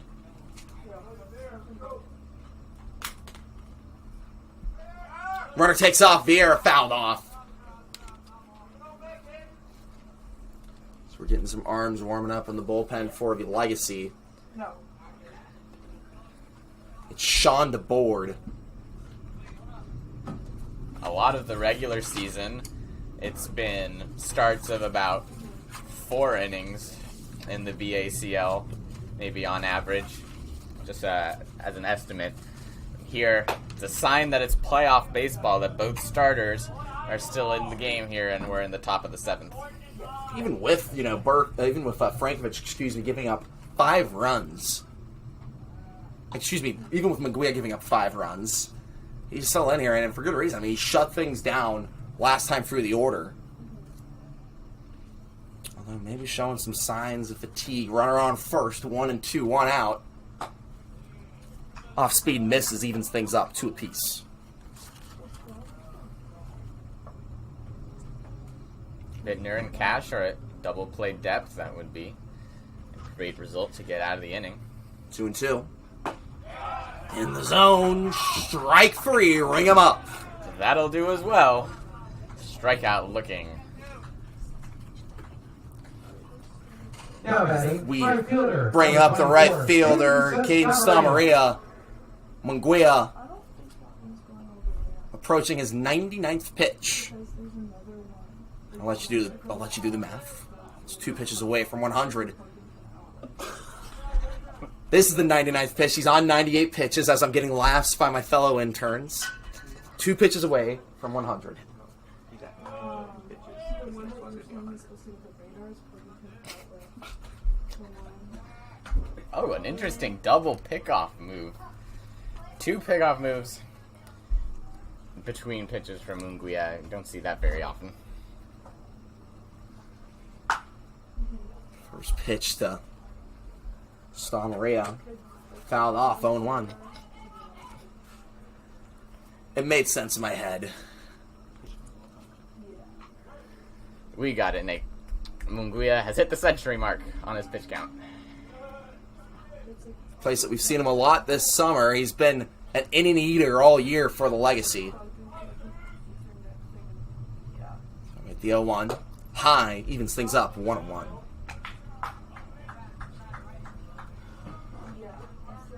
One ball, 1 strike, 2 outs, 1 on. It's Vieira on first. Stamaria at the plate. 1-1 fouled off, brings it to 1-2. Valentine on deck. Nice diving action to miss the barrel of Sta Maria. That was a foul ball. 1-2. Sta Maria waits for Munguia. Runner takes off high. Ball 2. He will be safe at second. It looked to me like that was an out, Gabe. The throw looked like it was just in time, but Stuart Cash may have been just too far in front of the second base bag to apply the tag in time. 2-2 now. Vieira. Another stolen base for him today. So yeah, they're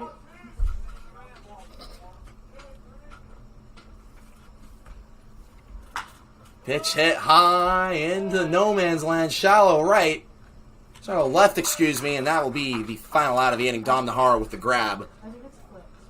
No runs come across the plate again. Munguia shutting things down here in the 7th. It will be 5-2 as we go to the 7th inning stretch.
Welcome back, bottom of the 7th. Time now becoming a big variable here in this game. Legacy down by 3 runs. 5-2 to bring up Bittner, Cash, and Dom Nahar. Excuse me, actually Cash is getting pinch hit for Alex Tolbert on deck. First pitch to Bittner, hit high into center. And that one will stay in the yard and will be caught for the first out. Quick out one at that, one pitch. With 8 outs to play with, I'd be looking for a sense of real urgency from these legacy hitters. And your attention, please. That brings in Alex Tolbert here. Power bat. Number 38, Alex Tolbert. Guy that can send it far down left field. I believe smacked a home run in the Yes. Legacy's Thursday. Tolbert power bat. yes.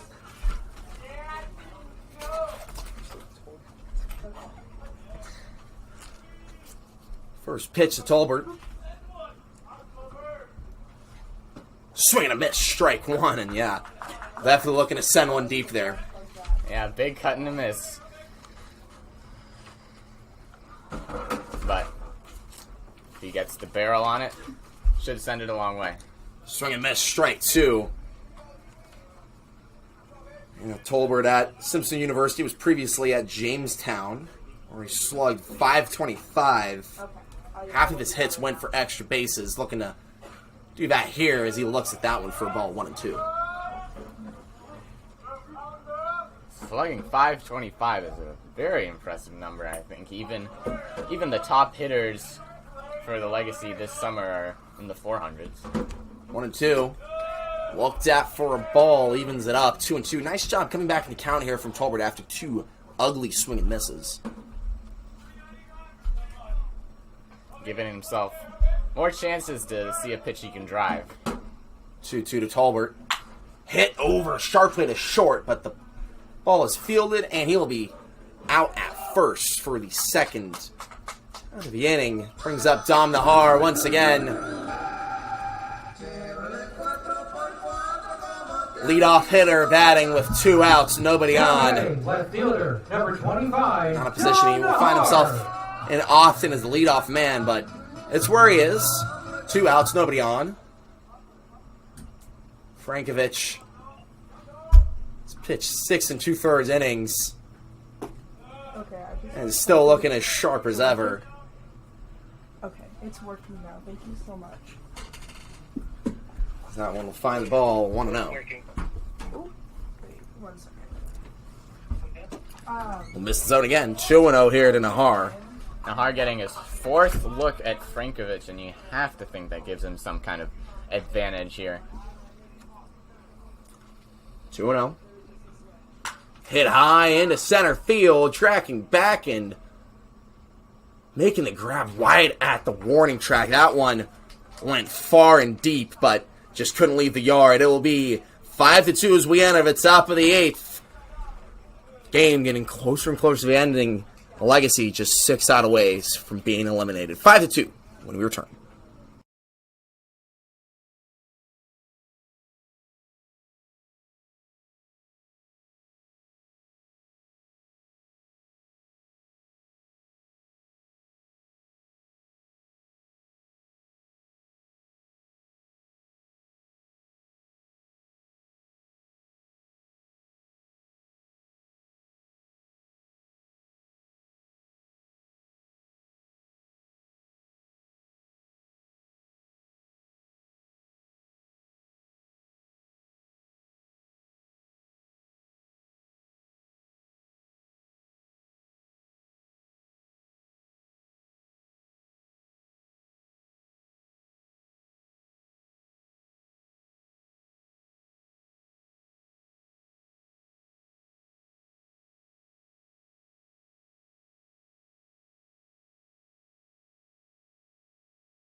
Welcome back, top of the 8th. Munguia entering his 8th inning of work.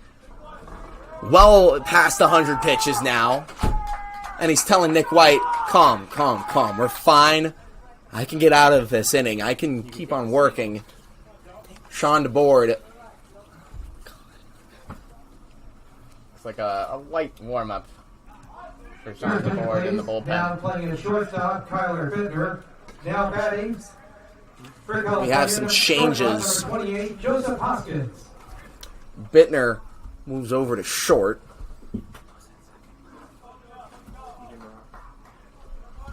Stevie Murata at second. As I've just been told it's not actually Stevie Murata. I'll wait for the call. As it is at the second. Turn over to second. Out at second. A lot of second. Out at first. Double play. So, Jesus Munguia was right to say that everything's all right. Now playing at second base, Gets the double play with help from John Ranger at second. Kyler Bittner at short. And then Will Florio at first. The ground ball to lead off the inning wasn't particularly well hit, and it escaped the infield. And then another ground ball takes care of both runners. I actually think he's reached the base there. It wasn't actually a double play. It's a runner on first with 1 out here for Michael Perazzo, who swings and misses at that one. 0-1.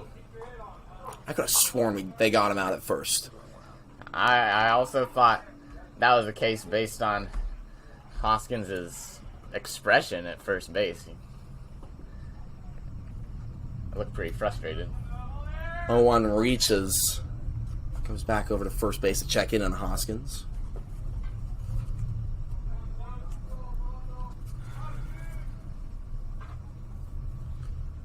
Guia. 0-1 comes. In the zone, 0-2.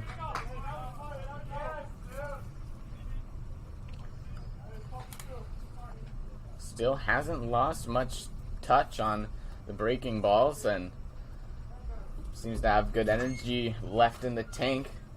That's what he was telling Nick White. pitch count is quite high. I'm impressed. He's still in. 0-2 hit foul. It stays at 0-2.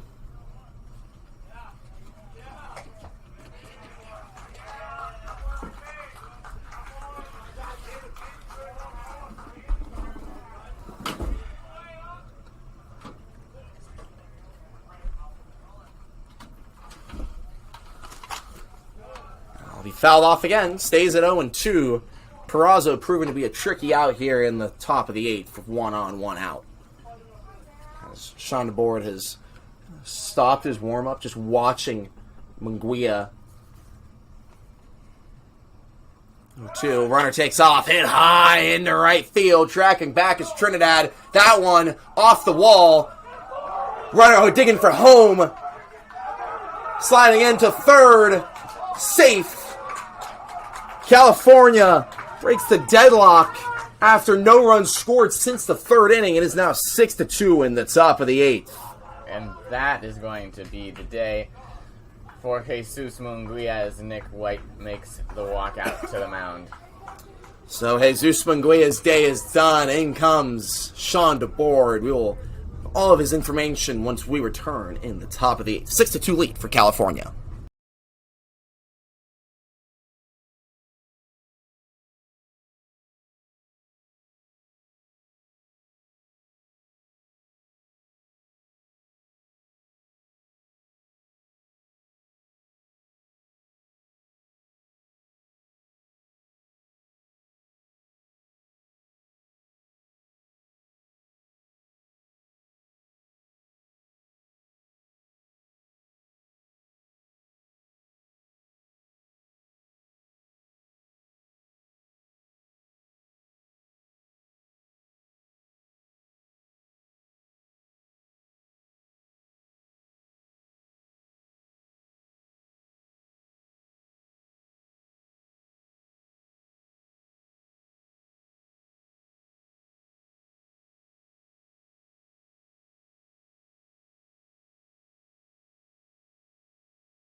Welcome back, top of the 8th. New pitcher into the game for Jesus Munguia. It is Sean DeBoard. Munguia's line on the day, 7 1/3, 6 earned runs. He is responsible for the runner at third as well. 7 strikeouts, 7 hits, 1 walk on 110 pitches. Sean DeBoard now into the game, facing the pitch hitter, Matt Garcia. And DeBoard, a southpaw, gives the Redtails hitters a completely different look than Munguia. That one misses low. Brings the count to 2-0.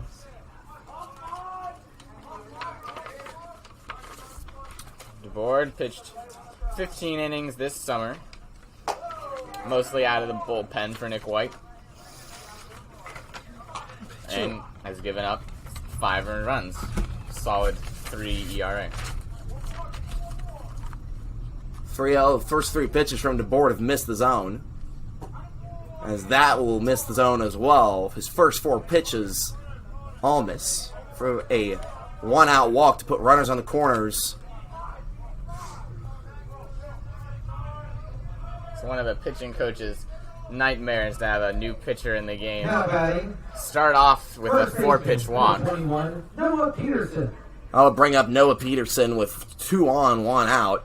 Redtails looking to shut the door on the legacy. That one ripped down and out of here. Noah Peterson, have yourself a day. It is now 9-2 off of the 3-run shot from the first baseman.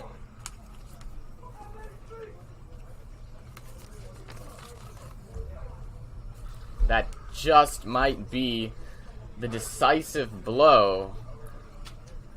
We'll see what the legacy lineup can come up with 6 outs remaining, but It'll be a tall, tall order.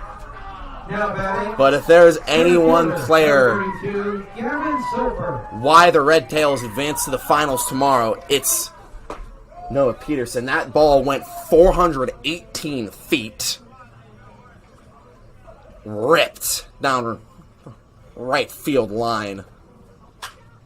It was a lefty-lefty matchup as well. You usually give the advantage there to the pitcher, but the board stuff just doesn't seem to be working today, although with nobody on, 1 out, gets ahead in the count here 0-2 against the center fielder, Gavin Soper.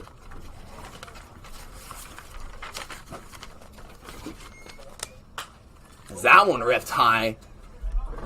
Doesn't have the distance. It'll be fielded by Trinidad for the 2nd out. Trying to board's first out of the day. the board's curve, it seemed Now to be batting, left breaking fielder, number 7, into the Nathan barrel of those lefty hitters for California, and that was the mistake that Peterson launched out.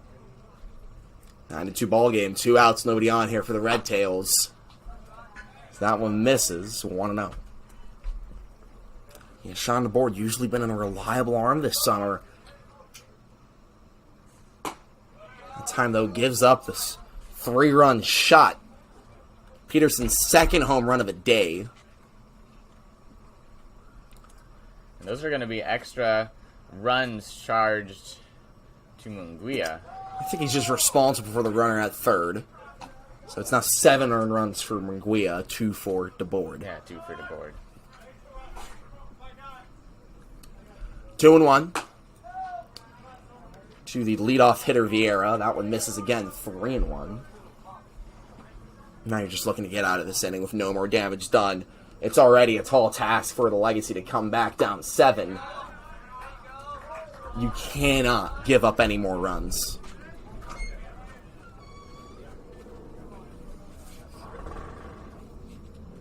Three and two outs here to Vieira. And that will be a walk from DeBoard. Puts a runner on with 2 outs. A little frustrated on the mound. Brings up Micah Nicholson with 1 on. As we'll see the switch hitter now batting from the right-hand side. Now batting, third baseman, number 16, Micah Nicholson. I believe we're getting Christian Klosterman kind of tossing a bit. Now he head back into the bullpen. As that one ripped down center field into shallow territory. And caught by Trinidad for the final out of the inning. 3-run shot by Noah Peterson, as well as a run earlier in the inning off of Redtails. It'll be 9-2 as we enter the bottom of the 8th. Door closing on the Legacy and their BACL season.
Bottom of the 8th.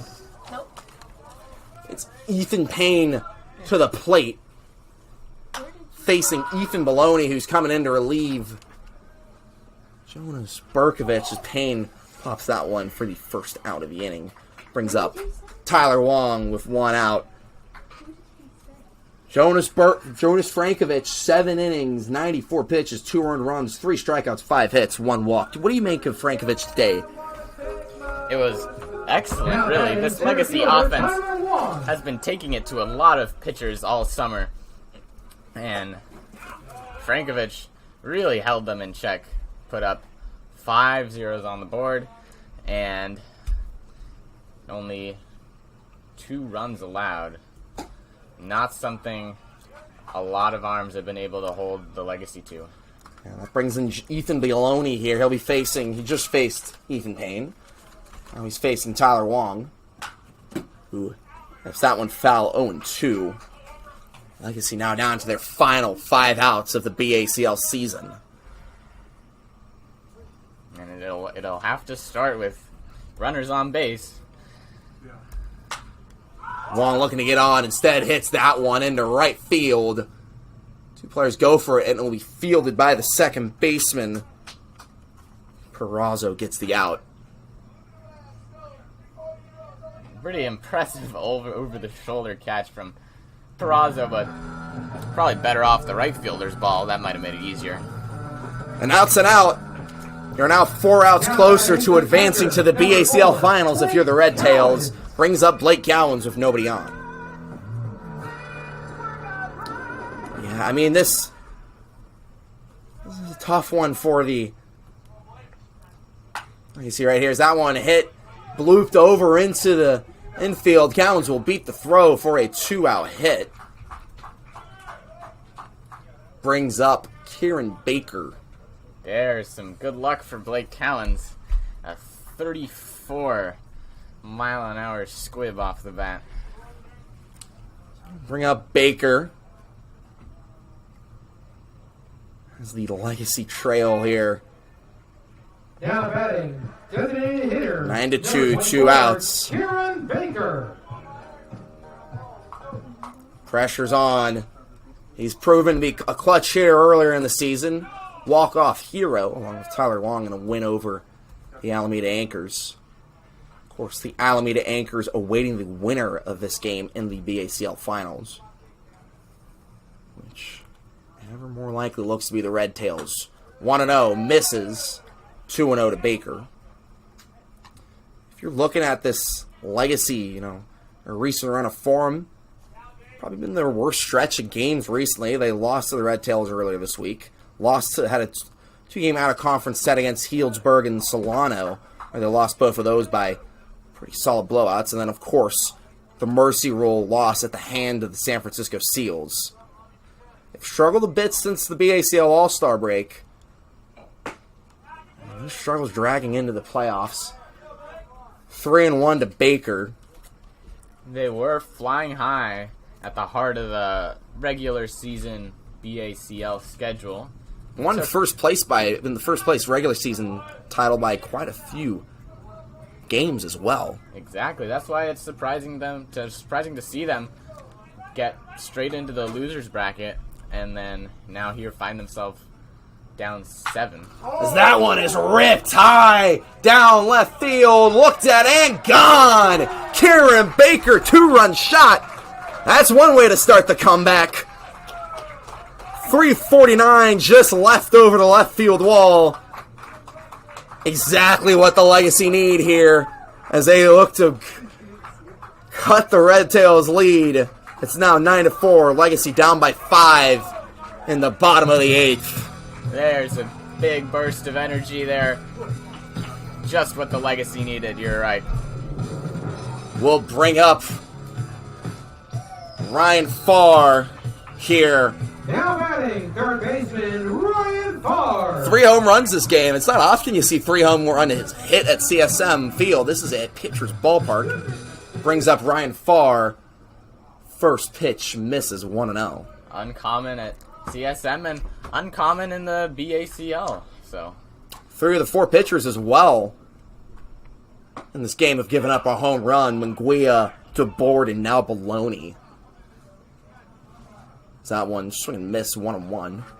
Evens the count up. As time is called by Ryan Farr. First time we've seen that all day from him. Comes in the bottom of the 8th with 2 outs, nobody on. Farr right here just looking to get on base by any means possible. Keep the inning going here for Menlo Park as he takes that one for a ball, 2-1. Maybe taking time puts Ryan Farr in his comfort zone for this at-bat. 2-1. Swung on, hit foul. Tracking is Peterson at first, and it will leave. Brings the count to 2-2. 2 outs, nobody on.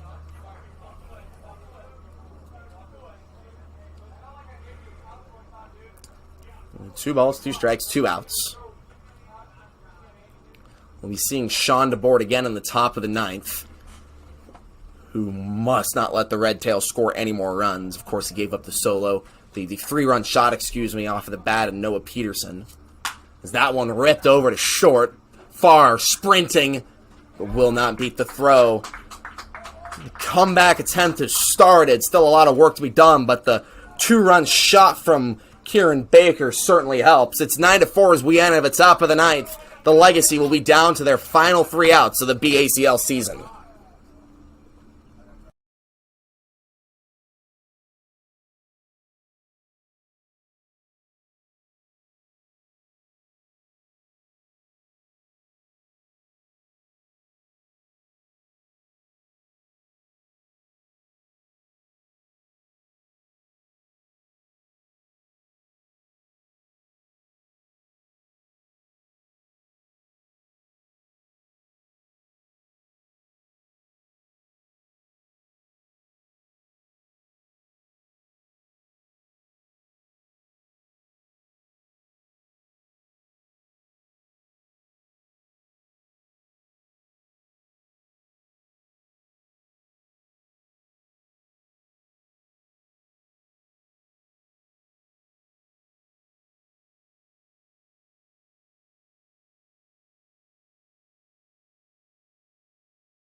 Top of the 9th in this BACL semifinal.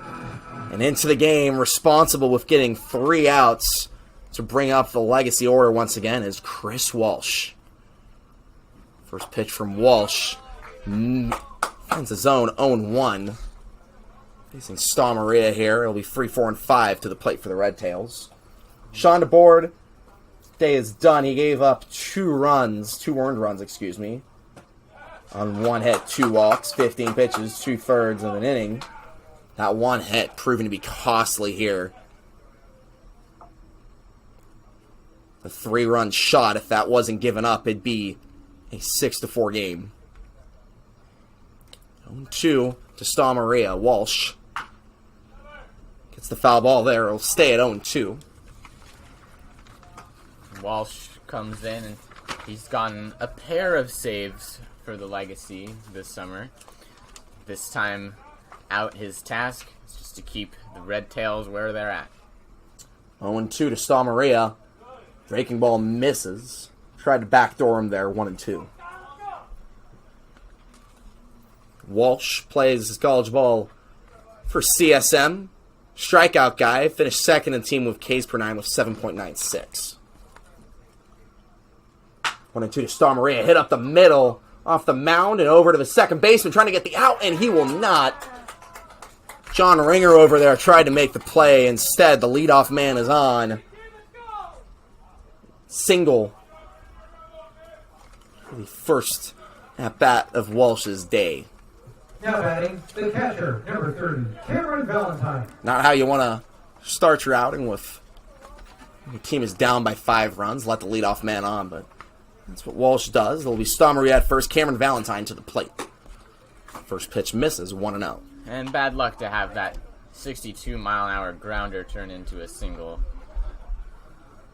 It was a tough play to make. Kind of bounced weirdly off of the mound into the turf up the middle of the infield. Ringer tried to turn it, although far out at second, out at first. No, draws Florio off the bag. That's the second time today where a double play should have been made, and instead unable to. It'll be the lead runner out at second, but fielder's choice puts one on with 1 out. Yeah, good throw gets him from John Ringer on the turn. Now batting, at the second. shortstop, number 28, Joseph Hoskins. So that'll bring up Joseph Hoskins here with 1 on, 1 out. Pitch from Walsh is away, ball 1.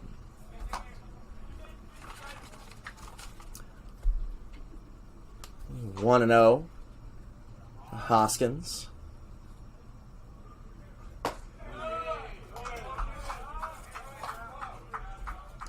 Supporting him in attendance today is Dad and Chris Walsh's dog Lola. Always nice to see at the ballpark. 2-0. In the zone, 2-1. Painted the bottom of the strike zone there to get back in it and make it 2-1. Yeah, big pitch there from Walsh to find the zone. 2-1, 1 out, 1 on. As that one will be low. Get into a hitter's count, 3-1 here to Hoskins. Yeah, Walsh went for the same spot and couldn't quite hit it at that time. 3 balls, 1 strikes, 1 out. Checks in on the runner at first. Keep Valentine in line.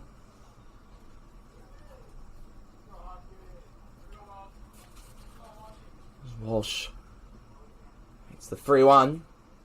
Hit over to first. Florio fields, and he will just go for the force out at second. I think that's the right decision in that situation.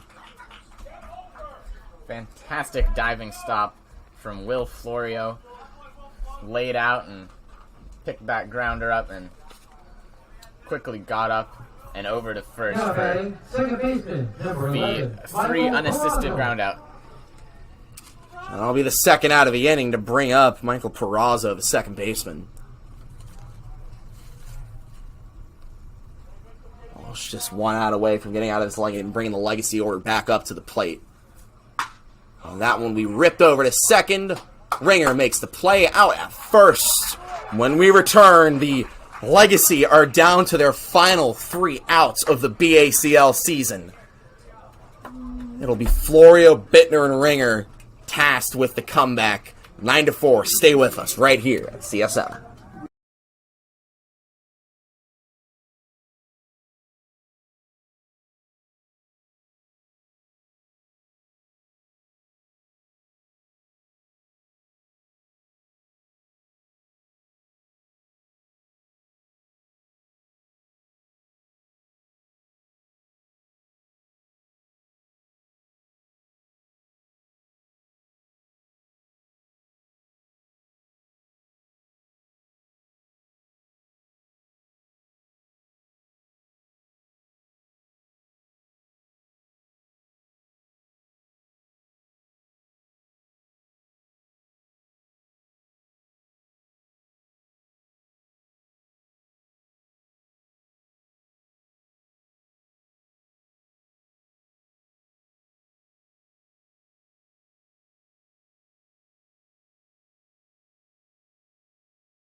Welcome back, bottom of the 9th. An intense moment with Will Florio coming to the plate.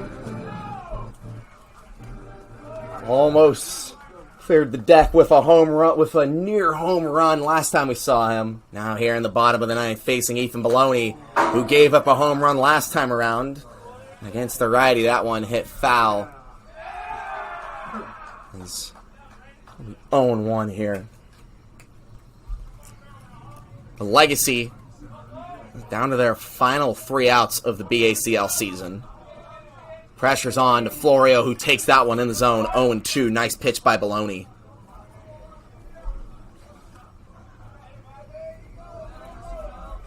So it'll be Florio, Bittner, and then John Ringer.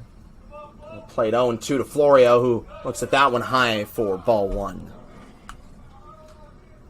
If the Legacy can't complete the comeback, they do have a short non-league schedule ahead of them. And we'll be taking on the South Bay Storm, the Baseball, as well as the Samurais, before finishing the year in Humboldt against the Crabs. But right here, right now, the task is a 5-run comeback against Ethan Baloney. 1-2 to Florio after the foul ball, as that one will miss the zone. 2-2. Good take there by Florio.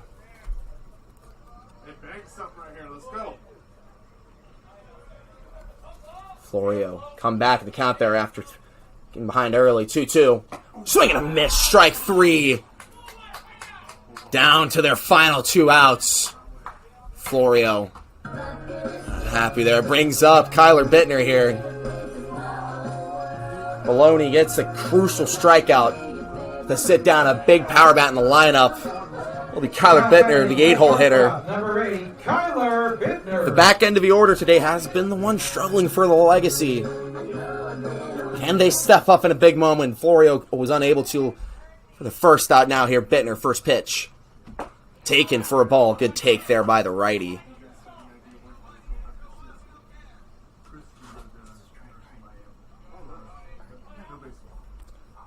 Bittner listed as a switch hitter, but he's been mainly hitting from the right-hand side, even against lefties. Switch hitting, very difficult, and that one ripped over to the second baseman. Bittner got to beat the throw. He will not. The Redtails are 1 out away from reaching the BACL Finals, as that'll bring up John Ringer. He is the final out of the Legacy's BACL season. Baloney has been shut down. Now batting, second baseman. A tough time in the 8th. John Ringer. Different here in the 9th. He's gotten 2 massive outs. And now, looking to get John Ringer out to advance to the finals. First pitch to Ringer, high for ball 1. the Legacy had good swings off of Baloney in the 8th inning, but it's been different here with 7, 8, and 9. Those with 2 outs as well, so 2-out pitch, a little difficult here for Baloney. He gets behind 2-0 early to Ringer. Although any pitch could be your last. 2-0 to Ringer. Gonna get something to swing at. He does. That one hit into shallow right, waving everyone away is Barrazo, who makes the grab. The California Redtails beat the Menlo Park Legacy to advance to the BACL Finals tomorrow against the Alameda Anchors. 9-4 is the final score, and that will be the league season done for Menlo Park, and what a season it was. Unfortunate to end in this way, but regular season champs just lost in a close one in the semifinals. What a year for the Legacy. Regular season champs, big achievement to be proud of, and the Legacy were just a couple runs away in a tight game on Wednesday from being in the winner's bracket for this one. So, very hard way to go out here in the tournament. The Alameda Anchors should have their guard up for this Redtails team and Noah Peterson in the finals tomorrow. Yeah, the Redtails, they put the Legacy in the loser's bracket and then took them down in the semifinals. A tough way to end their summer. And that will be your summer as well, Gabriel. Gabriel was a fantastic intern for us this summer. This is his final game. It's why he was in the booth with us. Gabriel, it's been an absolute pleasure to work with you all summer. Same to you, Nate, and the rest of the interns here in our wonderful press box. I've had a great time spending my summer here with Legends Baseball. Being at these Legacy and Legends home games has been a blast. Yeah, thank you so much, Gabriel. Thank you so much for all tuning in to this BACL semifinal contest. For Gabriel, my partner in today's game, and all the other people here at Legends Baseball, I'm Nate Martin. Thank you so much.